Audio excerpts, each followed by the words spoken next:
GIDC વિસ્તારમાં ફરી એકવાર ડ્રગ્સનું નેટવર્ક ઝડપાતા ચકચાર મચી ગઈ છે। ભરૂચ જિલ્લામાં ઔદ્યોગિક હબ ગણાતું અંકલેશ્વર હવે ડ્રગ્સ માફિયાઓ માટે સેફ હેવન બની રહ્યું હોય તેમ લાગે છે।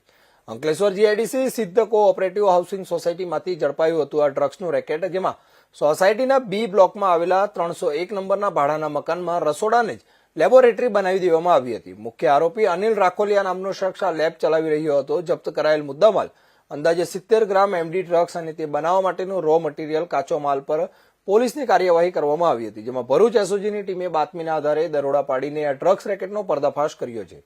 આ ડ્રગ્સ ક્યાં સપ્લાય થવાનું હતું, અનિલ રાખોલિયા સાથે અન્ય કોણ કોણ સંડોવાયેલું છે અને રો મટીરીયલ ક્યાંથી લાવવામાં આવતું હતું તેની ઊંડાણભરી તપાસ શરૂ કરવામાં આવી છે। રહેણાંક વિસ્તારમાં ભાડાના મકાનોમાં આવી શંકાસ્પદ પ્રવૃત્તિઓ થતી હોય ત્યારે મકાન માલિકો અને પાડોશીઓની સતર્કતા ખૂબ જ જરૂરી છે।